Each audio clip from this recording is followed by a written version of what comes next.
New York last night where it was 55 degrees and barely spring. So, pardon my church attire, but here I am. I got a call from Bill Wiggins last Friday night asking me to come down and telling me something about this celebration. And I said, why me? And basically it's because the two professional historians who are descendants of William Roscoe Davis couldn't make it, so you get the C team. Then on Saturday he called me and said, oh, and by the way, you have to give a speech. So what I have done to honor them, my professional historian cousins, and to honor you, is I have written it down so I don't get it wrong. Good afternoon. My name is Charles Christopher Davis, and I am happy and proud to represent the descendants of William Roscoe Davis on this fine occasion. William Roscoe Davis was my great-great-grandfather. He is what we call in my family the original Davis. He was born into slavery, and like so many of you who are here today, he was a contraband. Before I say anything more, I want to thank Bill Wiggins and the Contraband Historical Society for inviting me to this commemoration. And I want to thank all of you for creating events like this. It is through the efforts of organizations like the Contraband Historical Society that we know our history, the real history of our people, our community, and our nation. As I said in my introduction, my name is Charles Christopher Davis. My brother Anthony and I are the sons of Charles T. Davis of Hampton. He, along with his brother Don Jr. and his sister Elizabeth, were the children of Don A. Davis Sr. Don Sr. was one of 9 children of Andrew Davis. One sister, Oma, died in infancy. His other sister, Nancy, died in 1924 at the age of 26. I was given a copy of a photograph of Don Sr. and his 6 brothers that was taken at the time of Nancy's funeral. 7 black men in dark suits, looking solemnly into the camera. For me, growing up, those 7 brothers, William, Thomas, Don, Harry, John, Collis, and Arthur, along with their wives and children, were the Davis family. Their father, Andrew Davis, was a plasterer and an early graduate of Hampton Institute in 1872. Andrew was one of 6 children of William Roscoe Davis to reach adulthood. It is believed that William Roscoe Davis was born in 1812. He was born into slavery and in 1837 married a slave woman named Nancy Moore. Nancy had been set free in her owner's will. I refuse to use the word master. The owner's son disputed the will and refused to set Nancy free. William Roscoe was allowed by his owner to work, in addition to his regular tasks, to operate a pleasure boat, taking folks out to Old Fort Comfort. Over the years, he managed to save $1,800. Yes, $1,800, which he used to hire lawyers to sue for his wife's freedom. The case was in Virginia courts for over a decade before winning in 1859. But it was not until he joined the Contrabands at Fort Monroe did his wife and his children become free. Contraband, what a strange world. It all began with 3 black men, Frank Baker, Shepard Mallory, and James Townsend, who, while building the Confederate battery opposite Fort Monroe on orders from their owners, stole a boat one night and rowed across to Fort Monroe. It was not any night that they chose to leave, but the night after the state of Virginia had seceded from the Union, a key fact in the events that followed. As we all know from the stories we have heard, the next day, under a flag of truce, a Confederate officer crossed the causeway demanding under the Fugitive Slave Act of 1850 that their property be returned. The Union commander of Fort Monroe, according to Adam Goodhart in his book 1861, responded, "But you say you have seceded, so you cannot consistently claim them. I shall hold these Negroes as contraband of war, since they are engaged in the construction of your battery and are claimed as your property." Baker, Mallory, and Townsend were now freed, but they were still not men.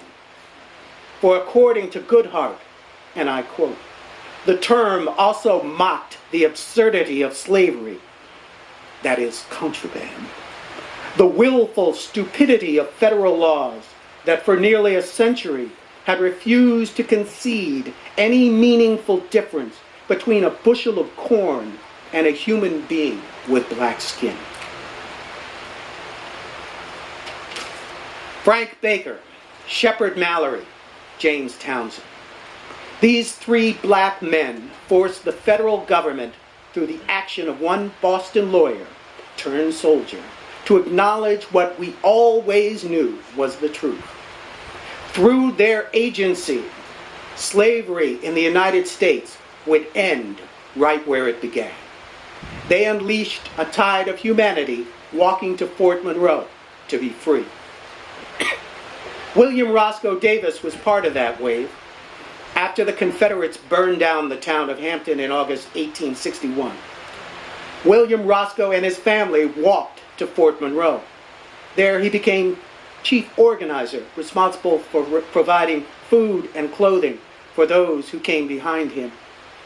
The American Missionary Association sent him north to speak and raise funds for the contraband of Fort Monroe. After the war, he was pastor of First Baptist Church of Hampton, and then started an elementary school. Unhappy with the quality of education being provided, William Roscoe wrote to the American Missionary Society asking for a real school. In response, the AMA sent General Samuel Chapman Armstrong, who founded Hampton Institute in 1868. Later, William Roscoe became lighthouse keeper at Old Port Comfort. Yes, the lighthouse still stands today. Much of what I know about my ancestor comes from an essay written by my great-uncle Arthur. His essay, William Roscoe Davis and His Descendants, is the source of most of what I am sharing today. My great-uncle Arthur was a professor of English at Howard University, where he, in 1942, along with Sterling A. Brown and Ulysses Lee, edited The Negro Caravan, one of the first collections of African American literature. And I'm speaking here today in part because his granddaughter, Audrey Davis, daughter of Arthur Paul Davis and Dolores Lowe Davis, who is director of the Alexandria Black History Museum, could not make it today. Another of my cousins, Tulani Davis, a poet, a playwright, a novelist, a professor of history at the University of Wisconsin, daughter of Collis Davis and Louise Barber Davis, and a daughter of Hampton, was also asked to speak. She too sends her regrets. As the C team, I have drawn on their knowledge and inspiration here today. In my conversations with Tulani this week, she brought to my attention a quote from Toni Morrison that points to the need for days like this, in times like these, and for organizations like the Contraband Historical Society. There is no place, she said, where you or I can go to think about or not think about, to summon the presences of or recollect the absences of slaves. Nothing that reminds us of the ones who made the journey and the ones who did not make it. There is no suitable memorial or plaque or wreath or wall or park or skyscraper lobby. There is no 300-foot tower. There is no small bench by the road. There's not even a tree scored with the initial that I can visit, or you can visit, in Charleston, or Savannah, or New York, or Providence, or better still, on the banks of the Mississippi. Somebody told me, she continued, that there is a gentleman in Washington who makes his living by taking busloads of people around to see the monuments of the city. He has complained because there's nothing there for black people that he could show. I can't explain to you why I think it's important, but I really do. I think it would refresh. Not only that, not only for black people, it could suggest the moral clarity among white people when there was something to risk. When they risked something, when they didn't have to risk, and could have chosen to be silent. There's no monument for that either. I don't have a model in mind, she said, or a person, or even an art form. I just have a hunger for a permanent place. It doesn't have to be a huge monumental face cut into a mountain. It can be small, someplace where you can put your feet up. It can be a tree. It doesn't have to be a Statue of Liberty.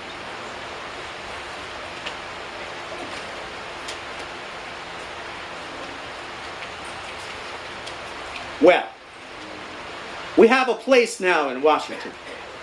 More than one, in fact. And we will have one here in Hampton. Right between the lighthouse my great-great-grandfather manned and the ferry dock for all of us to see. Tulani spoke to me with great anticipation about the 400 years monument coming to Old Point Comfort. She wants to go out on a boat and see it from the water. Look at this land the way our ancestors did so many years ago. I have a neighbor back in New York who asked my wife to watch her plants whenever she leaves the city. A few months ago, she came by to drop off her plants, and she was more excited about this trip than usual. She was going back to Africa, Ghana to be exact. The government is calling 2019 the year of the return. She went back to the slave castles and walked through those doors, the point of no return. She was shaken, as we all would be. She had looked into the abyss. Now, through your work, we will have a point of arrival. It is a point filled with mixed emotions. But through our agency, and the agency of those who came before us, we have changed the world. Just like Frank Baker, Shepard Mallory, and James Townsend. We can just take that boat, push off, and begin anew, not as baggage or property, but as human beings. Thank you for the opportunity to speak here today, and for giving me a reason to stop and think about how far we have come and how much we owe to those who got us here. Thank you.